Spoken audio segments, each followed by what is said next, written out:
খুব ভালো কাজ করেছে বলে ডক্টর যেটা মানে 1 জুলাই ছুটি থাকবে।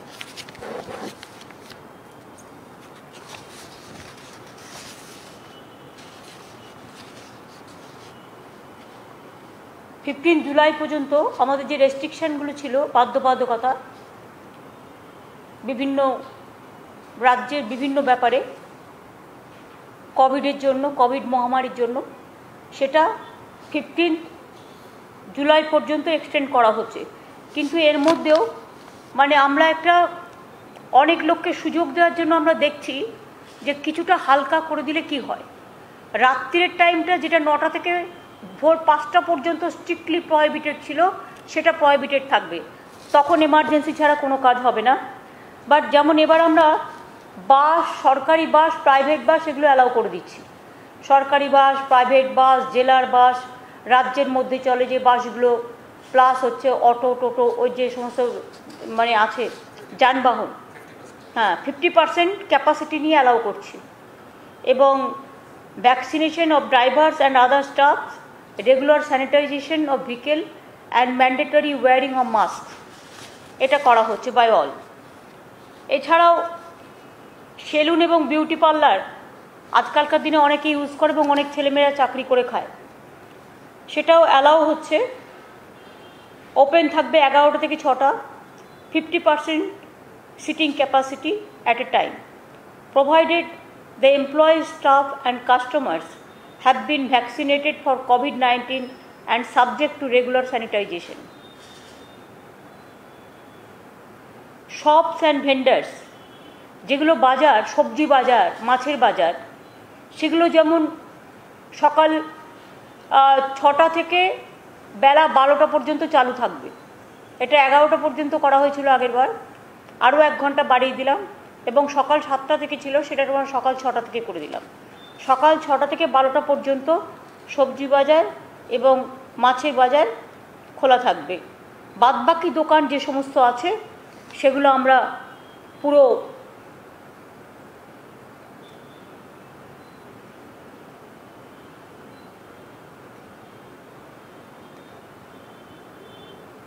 বাদবাকি সব দোকান আমরা 11টা থেকে 8টা পর্যন্ত করে দিয়েছি। 11টা থেকে 8টা সব দোকান খুলে দেওয়ার ব্যবস্থা করা হয়েছে। এইগুলোই কনসিডার করা হয়েছে। জিমটাও আমরা কনসিডার করেছি 50%, তাই তো? জিমটা ভুলে গেছো, 50% কনসিডার করা হয়েছে, যেটা 6টা থেকে 10টা আর 4টে থেকে 8টা। এটা হচ্ছে জিমে অনেকে যায়, জিমে তারাও 50% ক্যাপাসিটি নিয়ে এবং সমস্ত স্যানিটাইজেশন, মাস্ক পরে, এগুলো পরে করতে হবে।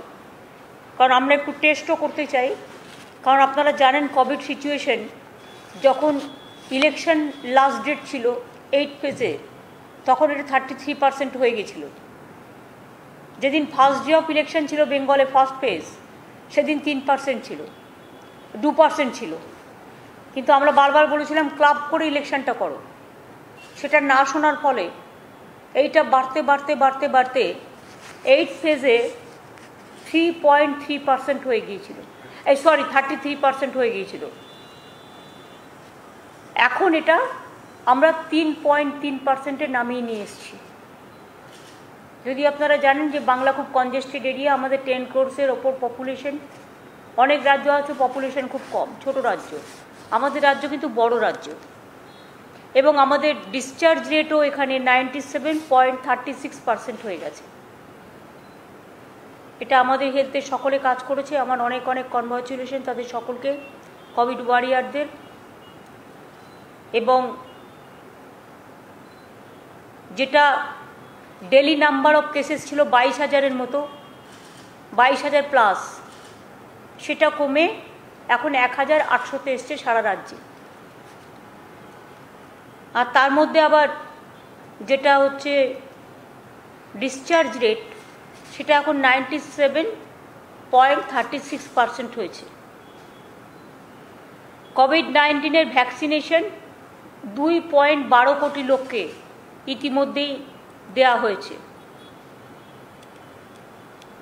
বিশেষ করে 40 লক্ষ পাবলিকের মধ্যে যারা সুপার স্প্রেডার ক্যাটাগরি তাদেরও দেওয়া হয়েছে, যেমন গাড়ির ড্রাইভার থেকে শুরু করে ডোমেস্টিক কাজের হেল্প থেকে শুরু করে একেবারে কেবলে যারা কাজ করে থেকে শুরু করে প্রিন্টে যারা কাজ করে থেকে শুরু করে চাষি থেকে শুরু করে ওয়্যার হাউসিংয়ে কাজ করে, তারপরে কিষাণ মান্ডিতে কাজ করে, বাসের ড্রাইভার, অটোর ড্রাইভার, ট্যাক্সির ড্রাইভার, এদের সব দেওয়া হয়েছে। 2,12,00,000 ইতিমধ্যে আমাদের দেওয়া হয়ে গেছে, কিন্তু রেস্ট্রিকশন যেটা সেটা থাকবে, কারণ অনেকেই আমি এখনও দেখছি মাস্ক পরছেন না। ফিজিক্যালি ডিস্ট্যান্সিং এবং মাস্ক পরাটা এটা বাধ্যতামূলক করতে হবে, তার কারণ যাতে থার্ড ওয়েভ আমাদের এখানে এসে ক্ষতি না করতে পারে, এটা দেখে নিতে হবে। আর আমি আপনাদের আগেই বলেছি যে রিটেল শপ টপ এগুলো সব খোলা থাকবে 11 থেকে 8টা, খাবার দোকান থেকে শুরু করে সব। আর private and corporate offices may remain open as per normal working hours from 10 to 4 PM এবং with not more than 50%। Early এটা ছিল 25%, এখন করা হয়েছে 50%। আর এই যে প্রাইভেট কর্পোরেট যারা করবে তাদের কিন্তু ফিজিক্যালি ডিস্ট্যান্সিং মেনটেন করতে হবে, ভ্যাকসিনেশন করতে হবে, মাস্ক পরতে হবে এবং এমপ্লয়িজদের ট্রান্সপোর্টেশনের ব্যবস্থা তাদেরই করতে হবে। এই অ্যারেঞ্জমেন্টটা গভর্নমেন্ট করবে না। Bank and financial institution May remain open during normal working hours, earlier 10 to 2 PM। এখন কি নর্মাল করে দিচ্ছে মানে 4টা পর্যন্ত? কেন?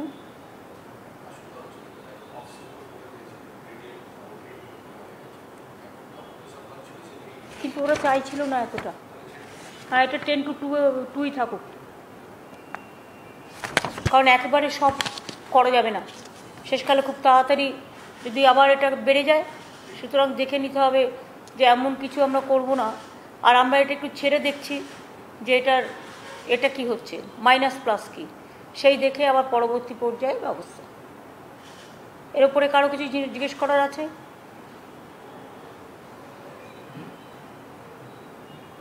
দিদি, আপনি বাস, অটো ইত্যাদি চালানোর কথা বললেন, কিন্তু ট্রেন কি চলবে না? ট্রেনটা যেমন দিদির সাথে কে বলছেন? আপনি কে বলছেন? কোন চ্যানেল থেকে বলছেন? আমি সঞ্জু সুর বলছি, আর+। ট্রেনের কথা কি আমি আলোচনা করেছি? যখন আলোচনা করিনি তখন আলোচনা থেকে বাদ, এখন ওই পরিস্থিতি হয়নি।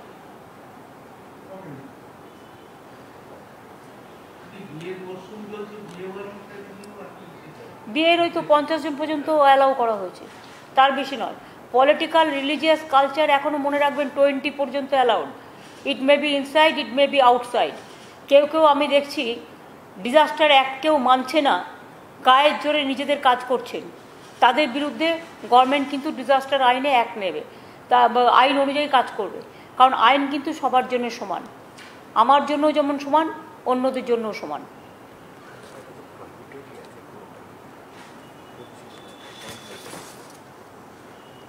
কারণ আপনারা যদি দেখেন লক্ষ্য করে, এই যে আমাদের যে নবান্নর যে অর্ডারটা, নোটিফিকেশানটা, ডেট মানে 14/6/2021 বেরিয়েছিল, তাতে কিন্তু পরিষ্কার লেখা আছে all social, political, cultural, academic, entertainment related gatherings, groupings and congregations shall continue to be prohibited. যার জন্য তৃণমূল কংগ্রেস অফিসে আমার বড় মিটিং ক্যান্সেল করে দিয়ে আমাকে 20 জনকে নিয়ে মিটিং করতে হয়েছিল। কিন্তু আমি এখন দেখতে পাচ্ছি কোনো একটা পলিটিক্যাল পার্টি তারা যেখানে ইচ্ছে ঢুকে যাচ্ছে এবং গাদা গাদা লোক নিয়ে ঢুকে যাচ্ছে, ডিজাস্টার আইন মানছে না। যারা মানবে না তাদের বিরুদ্ধে ডিজাস্টার আইন অনুযায়ী ব্যবস্থা নেওয়া হবে। দিদি, পলিটিক্যাল পার্টির কথা বললেন, 21শে জুলাই নাকি কোনো ভাবনা চিন্তা আছে? কারণ এখানে তো অনেক মানুষের আবেগ জড়িত। 21শে জুলাই আমরা এখনো ভাবিনি, আমরা ভেবে বলে দেবো। যেহেতু লকডাউন চলছে এবং 15ই পর্যন্ত তো আরও এক্সটেনশন হলো, সেজন্য পরে 6টা দিন আমরা হাতে পাবো, তাই ওটা ভেবে বলে দেবো। দিদি, একটা বিষয়, দেবাঞ্জন দেব এই ইস্যুতে কিছু বলবেন? কারণ এই বিষয়টি নিয়ে বিভিন্ন রকম অভিযোগ উঠছে। না না, বলে কি তাকে জনপ্রিয় করার দরকার আছে? বলে কি তার নামটা বারবার বলছেন কেন? যে চোর হয়, ডাকাত হয়, প্রতারক হয়, তাদের নামে পাবলিসিটি করতে নেই, প্রতারক হিসেবে বলবেন।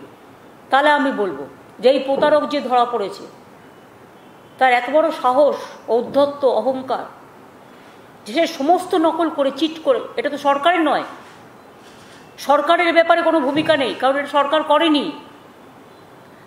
মানুষকে কখনো কখনো বুঝতে হবে। অনেকে আছে এসে বলে এই চিট ফান্ডে টাকা রাখুন, মানুষ, সাধারণ মানুষ, সহজ সরল মানুষ রেখে দেয়, ফলে কিন্তু টাকাটার ফেরত পায় না, চিটার পালিয়ে যায় চিট করে। এরকম কিছু কিছু লোক আছে দেখতে সুন্দর, এবং তারা সেজে গুজে টিপটাপ থাকে, এবং তারা প্রতারণা করে বেড়ায়। কখনো চিফ মিনিস্টারের সই নকল করে, কখনো প্রধানমন্ত্রীর সই নকল করে, কখনো গভর্নমেন্টের সই নকল করে। আপনারা কি ভুলে গেছেন যে গভর্নমেন্টের গাড়ি নিয়ে, লাল আলো নিয়ে পার্লামেন্ট অ্যাটাক করতে গিয়েছিল? যখন পার্লামেন্টে মারা গেছে অনেকে, পার্লামেন্ট অ্যাটাক হয়েছিল, তো গভর্নমেন্টের গাড়ি নিয়ে গিয়েছিল। সুতরাং যারা এসব কাজগুলো করে, এদের আমি মানুষ বলে মনে করি না, অমানুষ বলেও মনে করি না। এদের এই সমাজে থাকার যুক্তিযুক্ততা নিয়ে আমার, যদি কাউকে বড় টেরোরিস্ট বলা যায়, মানুষের জীবন নিয়ে যারা খেলে, এরা টেরোরিস্টদের থেকেও ভয়ঙ্কর। এবং তাদের বিরুদ্ধে কানে আসার সাথে সাথে আমরা স্ট্রং অ্যাকশন নিয়েছি, সিট তৈরি করা হয়েছে, এবং আমি নিজে পুলিশ কমিশনারকে 3-4 বার কথা বলেছি এই ব্যাপারে। এই ব্যাপারে কোনো এক্সকিউজ করা যাবে না। স্টেট তার অডাসিটি কতটা, তার অহংকার কতটা, আর যারা তাকে সাহায্য করেছে সে যেই হোক, A to Z, কাউকে কোনো কম্প্রোমাইজ করা যাবে না। Will take all strong action. Police already start করেছে। তিনি যাকে যাকে এইসব ইঞ্জেকশন পুশ করেছিলেন তাদের নামও জোগাড় করা হয়েছে, এবং তাদের পুরো স্বাস্থ্য ডিপার্টমেন্ট একটা এক্সপার্ট টিম করেছে। স্বাস্থ্য ডিপার্টমেন্ট তাদের প্রত্যেকের শরীরের দিকে নজর রাখছে। যেখান থেকে বলছে ভ্যাকসিন কিনেছিল সেই জায়গাটাও রেড করা হয়েছে, সেখানে এখন পাওয়া যাচ্ছে না, এবং আমরা নজর রাখছি পেশেন্টগুলোর ওপর, এবং সেই পেশেন্টদের আবার ভ্যাকসিন দেওয়া যায় কিনা সেটা এক্সপার্টস কমিটি ঠিক করবে, দেখে নিই। আর মিমির শরীর অসুস্থ, এটা নিয়ে আপনারা যেমন চিন্তিত, আমরাও চিন্তিত। আমি নিজেও কথা বলেছি ওর সাথে। ওর একটা গল ব্লাডারের প্রবলেমও আছে, যার জন্য অসুস্থটাও হয়েছিল। এবং আমি এখনও বলি যে আমার ধিক্কার জানানোর ভাষা নেই। আমি সবাইকে বলবো এই ধরনের চিটারদের কাছ থেকে দূরে থাকুন। আর এই ধরনের চিটাররা রাস্তায়, ধরুন আমরা যাচ্ছি একটা লোকের বাড়িতে, সামনে দাঁড়িয়ে একটা ছবি তুলে নিল, তার মানে এটা নয় যে আমার সাথে তার জানাশোনা আছে। ধরুন আমি এয়ারপোর্টে যাচ্ছি, একটা সেলফি আমি অনেক সময় অ্যালাউ করি না। কেন অ্যালাউ করি না জানেন তো? এই কারণে, আমরা এয়ারপোর্টে বসছি প্লেনে, দূর থেকে বসে ফটোশপ করে ছবি তুলছে। ছবি দেখিয়ে কোনো কিছু হবে না, এটা আপনাদের সিদ্ধান্ত নিতে হবে। এবং ফটোশপ করেও কোনো লাভ নেই। ছবি যে কেউ, যারা এই প্রতারণা করে, সব পার্টির সাথে একটা করে ছবি তুলে রেখে দেয়, এবং ছবি তুলে কাজে লাগানো আমি চিনি, এটা প্রচার করা তাদের কাজ। এরা হচ্ছে ঠকবাজ। এরকম ঠকবাজ সমাজে এখনও আছে, তাদের দিকে কড়া নজর রাখতে হবে। এবং ডিস্ট্রিক্ট অ্যাডমিনিস্ট্রেশনকেও বলে দেওয়া হয়েছে, এবং পুলিশকেও, পুলিশের চোখের সামনে এরকম কে কোন অফিস চালাচ্ছে, কে কি ব্যবসা চালাচ্ছে, এগুলো মাঝে মাঝেই সারপ্রাইজ ভিজিট করে দেখা দরকার, চেক করা দরকার বলে আমি মনে করি। এবং এক্ষেত্রে পুলিশ তার দায়িত্ব এড়াতে পারে না, কর্পোরেশনও তার দায়িত্ব এড়াতে পারে না, এটা আমি ব্যক্তিগতভাবে মনে করি। এবং তাদের অলরেডি অ্যালার্ট করা হয়েছে, পুলিশকেও অ্যালার্ট করা হয়েছে, কর্পোরেশনকেও অ্যালার্ট করা হয়েছে। এবং সাধারণ মানুষ তারাও কেউ আমাদের প্রথমে জানায়নি। মিমিদের ঘটনাটা হলো বলে আমরা জানতে পারলাম, থ্যাঙ্কস যে ঘটনাটা আমরা জানতে পেরেছি। ইতিমধ্যে গ্রেফতার করা হয়েছে, সব রকম ব্যবস্থা নিচ্ছে রাজ্য সরকার, কিন্তু বিজেপির পক্ষ থেকে তারা বলছে সিবিআই তদন্তের দাবি করছে। পাশাপাশি কিছু না জানিয়ে বিজেপির কিছু বিধায়ক তারা স্বাস্থ্য ভবনে পৌঁছে গেলেন, এবং পরবর্তী সময় ধরুন আমি একটা কথা বলি, শুনুন, ওদের কাজ হচ্ছে ইডি আর সিবিআই। তাই যদি তদন্ত করতে হয়, তাহলে প্রথম তদন্ত করতে হয় সিবিআইকে। কোভিডে যারা মারা গেল তাদের গঙ্গার জলে ভাসিয়ে দিয়ে তাদের কোনো হিসেব নেই। গুজরাটের পার্টি অফিস থেকে, বিজেপির পার্টি অফিস থেকে কোভিড ভ্যাকসিন দেওয়া হয়েছিল, কে দিয়েছে পারমিশন? আগে নিজেদেরগুলো সিবিআই এনকোয়ারি করুক। রাম মন্দির নিয়ে শিবসেনা যে কমপ্লেন করেছে, যে টাকা নিয়ে তছনছ করেছে ল্যান্ড নিয়ে, আগে সেগুলো নিয়ে সিবিআই করুক। বিজেপির মুখে এসব কথা বলার শোভা পায় না, তার কারণ এই ক্ষেত্রে যারা প্রতারক তারা বিজেপির কাছ থেকেও ইন্ধন পায় এবং পেয়েছে। বিজেপির অনেক প্রতারককে আমরা ধরেছি এবং এখনও খুঁজলে অনেক পাবেন, অধিকাংশই প্রতারক। দিদি, এই ন্যাশনাল হিউম্যান রাইটস কমিশন তারা কলকাতা রয়েছে, আমি জানি যে আপনি নির্দেশ দিয়েছিলেন, প্রশাসন কঠোর হাতে মোকাবিলা করেছে, তার সত্ত্বেও কিন্তু আজকেও তারা অনেক মানুষের সঙ্গে দেখা করেছে, সিআরপিএফ মেসে সেক্টর 5-এ তারা দেখা করেছে। এই বিষয় নিয়ে কিছু বলবেন? আমার বলার নেই এই কারণে, কারণ আপনারা সাংবাদিকরা বাংলার সবাই আছেন, ইভেন ন্যাশনাল প্রেসও যারা আছেন তারাও বাংলায় আছেন। আপনারা বলুন তো, ইলেকশনের পরে কোনো ঘটনা ঘটেছে? ঘটনা ঘটলে তো আমাদের চোখের সামনে সেটা আসতো, আর কোথাও একটা ছোট্ট ঘটনা ঘটলেও আমরা সঙ্গে সঙ্গে স্ট্রংলি হ্যান্ডেল করি। কী এমন ঘটনা ঘটেছে? এরা পলিটিক্স করবার জন্য কখনো গভর্নর চলে যাচ্ছেন এর বাড়ি ওর বাড়ি, এটা রুটিন। কখনো হিউম্যান রাইটসকে ডেকে নিয়ে এসে পাঠিয়ে দিচ্ছে। এবং সবচেয়ে বড় কথা হচ্ছে, বিজেপির যে লোকেরা আজকে নিয়ে গেছিল তাদের মধ্যে অনেককেই টোটাল সাজিয়ে নিয়ে যাওয়া হয়েছে বলে আমাদের কাছে খবর আছে। আর এবং বিজেপি পার্টির লোকেরা নিয়ে গেছে তাদের। দু একটা কেস থাকতেই পারে, বাদ বাকি সব কেস বিজেপির সাজানো। এবং যখন ডিজাস্টার অ্যাক্টে 20 জনের বেশি অ্যালাউড নয়, তখন বিজেপির লোকেরা গাড়ি ভাড়া করে, 407 ভাড়া করে, বাস ভাড়া করে কি করে নিয়ে গিয়ে ওই অ্যাসেম্বল করে? কি করে করে? ডিজাস্টার রুল তাদের জন্য কাজ করবে না? ডিজাস্টার ল তো কাজ করবে। আর এটা যারা উচ্চ পর্যায়ে আছে তাদের আমি রেসপেক্ট দিয়ে বলছি যে আপনারা বিজেপির কথায় কাজ করবেন না, ইম্পার্শিয়ালি কাজ করুন, আমাদের ফুল কোঅপারেশন পাবেন। এই তো রাজ্যপাল দেখলেন তো, ঘুরে এলো উত্তরবঙ্গ থেকে। কি করতে গেছিলেন? কত লোককে নিয়ে গেছিলেন? আরও আজকে আবার নতুন টিম গেছে উনি চলে আসার পর, কারণ সেখানে আরেকজনকে রেখে দেওয়া হয়েছে। কাদের সাথে মিট করেছেন? বিজেপির এমপি, বিজেপির এমএলএ, বিজেপির ব্লক সভাপতি। এবং কেন তিনি হঠাৎ করে উত্তরবঙ্গ সফরটা বেছে নিলেন? উত্তরবঙ্গকে ভিন্ন ভিন্ন ছিন্ন ছিন্ন করার খেলায় মত্ত হতে।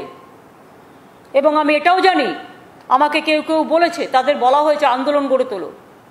এটা রাজ্যপালের কাজ নয়। আমি সরি, কতকগুলো কর্তব্য, কতকগুলো ভূমিকা থাকা উচিত। আমি এরকম রাজ্যপাল আগে কখনো দেখিনি। তবুও কনস্টিটিউশন, যতদিন থাকবেন দেখা করব, যতদিন থাকবেন কথা বলবো, এটা আমার কাটছি। তবে ওনাকে যাতে সরিয়ে নেওয়া হয় এর জন্য আমি 3টে চিঠি লিখেছি। এটা কেন্দ্রীয় সরকারের ভেবে দেখা উচিত, জেদাজেদি না করে। হ্যাঁ বলুন।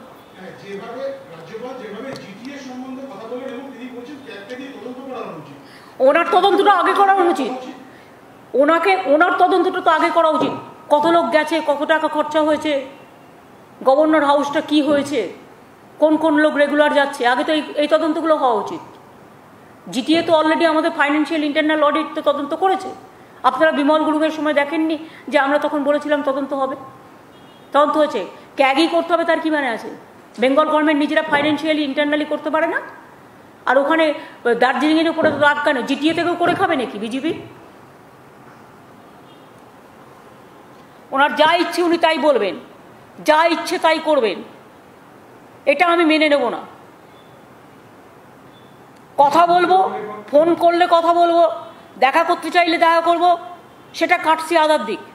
কিন্তু এইভাবে এরকম ডিকটেট করা গভর্নর, প্রত্যেককে ডিকটেট করে বলে দিচ্ছে এটা করতে হবে।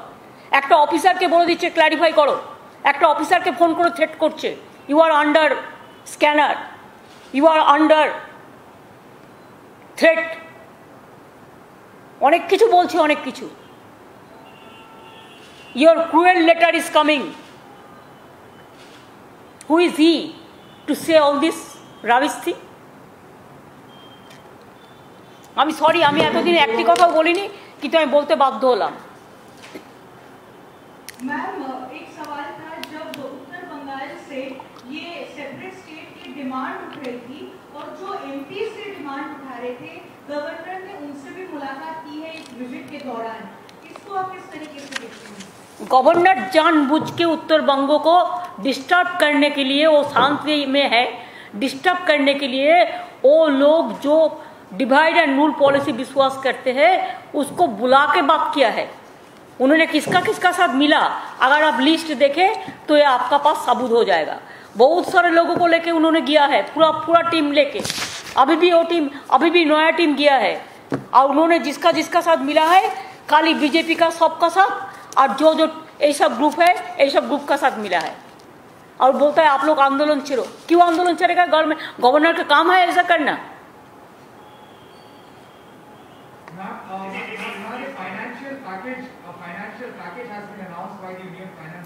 I am not talking anything about it. I will ask, please give GST free vaccination and medicine, the equipments first. And number 2, vaccination should be for all, universal. First give the vaccination. Then they say something, but they never implement it.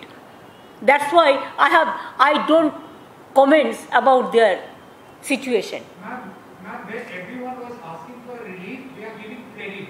1.1 lakh crore credit they are offering. It's not a relief package. They are calling it a relief package, but more it's like a credit. People can borrow it, but people also have to return it. It's not a relief. That's why instead of giving the discredit, instead of giving the credit to the people, they are giving credit for discredit. दीदी, governor जब गए थे तो सुनने में आ रहा है 40 से 50 लोग गए थे, 15 से 20 गाड़ियां गई थी, वो भी सरकारी खर्चे पर। इस पर कुछ कहेंगे? आप लोग तो सांबादिक है, जर्नलिस्ट है, आप ढूंढ बेर करो ना, कौन कौन गया था, क्यों गया था, कहाँ से कहाँ घूमा, कौन कौन आया, फिर आज भी कौन लोग गया, उसका पहले 3 दिन दिल्ली में रह के आया, कितना लोग गया, क्या क्या किया, उधर से गुड़गांव का क्यों गया, पूरा आप लोगों ने छानबीन करके देखो।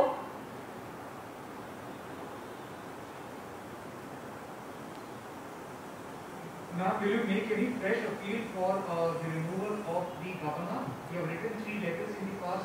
I have already said, and you know why a man,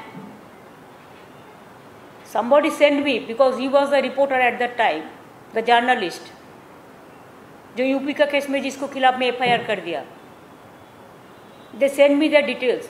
एक गवर्नर का नाम हावला जॉइन केस में भी था, but they have gone to court, cleared it from the court, but again the PIL is been there and it is not finalized. The clear pending is that PIL is pending there. What do you want to know more? What do you want to more know? No. So do you think we will write? He is a corrupted man. He is a corrupted man. I am sorry to say. All corruption oriented man. Why central government will allow a governor like this? Hawala जॉइन case में अगर governor का central government का पास पता नहीं है तो मैं कह देती हूँ, आप चार्जशीट निकालिए, वो चार्जशीट में उनका नाम था कि नहीं था। पहले आप कोर्ट को मैनेज किया, उसका बाद फिर कोर्ट केस हुआ, वो कोर्ट केस अभी तक फैसला नहीं हुआ। हावला जॉइन केस ওনার নাম রয়েছে, हावला जॉइन केस 96 সালে। হ্যাঁ, তারপর আচ্ছা চার্জশিটে নাম ছিল, উনি চার্জশিটেড হয়েছিলেন, তারপরে কোর্টে গিয়ে ওরা কোর্ট থেকে ক্লিয়ার করে, ক্লিয়ার করবার পরে আবার রিট পিটিশন হয়, PIL বা রিট পিটিশন কিছু হয়, এবং সেটা এখনো পর্যন্ত পড়ে আছে কোর্টে। পলিটিক্যাল মোটিভেশন দিয়ে করছেন, রাজভবনটা কি বিজেপির অফিস হয়ে যাবে দিদি? আমার থেকে আপনারা ভালো বলতে পারেন, আপনারা তো এতদিন ধরে ওয়াচ করছেন, আমি তো অনেক সহ্য করে ওসব কথা বলিনি। আমরা কি খাবো সেটা উনি ঠিক করবেন, আমরা কি করব সেটা উনি ঠিক করবেন, কোন অফিসার কোথায় যাবে সেটা উনি ঠিক করবেন। উনি নিজেকে কি ভাবছেন? এখানে একটা ইলেক্টেড গভর্নমেন্ট 2 মাস আগে ম্যান্ডেট নিয়ে এসছে, এত ম্যান্ডেট নিয়ে আসার পরেও উনি ডিক্টেট করবেন কেন? সবাইকে ডিক্টেট করেন, আমি নাম বলছি না, অনেক হায়ার অথরিটি থেকে শুরু করে লোয়ার অথরিটি পর্যন্ত সবাইকে ডিক্টেট করেন। হু is he? He is merely a governor, nothing else. Is it the way how central government is functioning? Why they will disturb the state like this?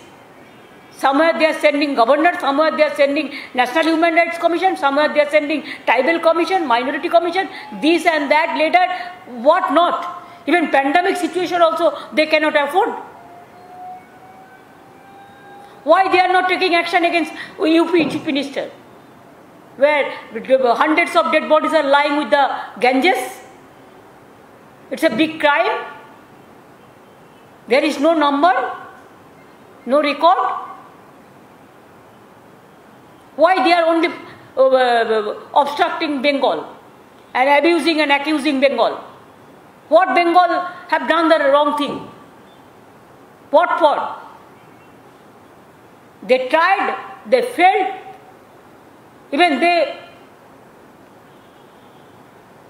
how they organize the election, everybody you have seen, from money to election commission, how they help them,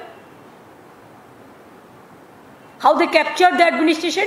Every officer change, every IC change, every observer change. It is just like a party-oriented one election. I have never seen like this. It is not the democracy. We fought against the autocrats.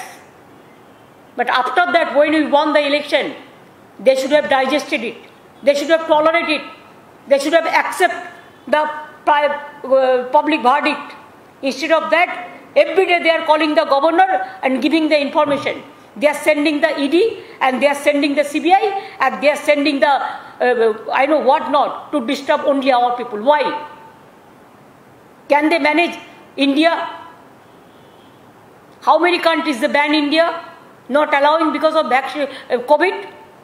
Don't you think it is a matter of shame for the country? We feel proud for our country and we feel embarrassed when we are totally banned from the outside.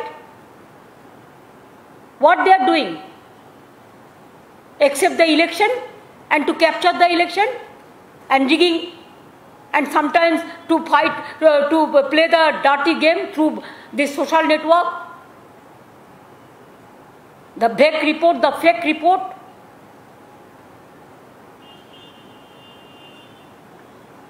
They cannot tolerate a journalist who have written something against of them. FIR has been lost against of him also. What they think? I am sorry to say, nowadays the media became very weak. Otherwise, if all the media should have done the right thing, I think you can save the democracy. The judiciary, the media, these two can save the democracy. Otherwise, India will lost everything.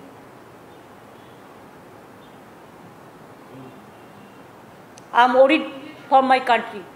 আমরা অনেক বলে দিয়েছি, আজকে আর নয়। Thank you.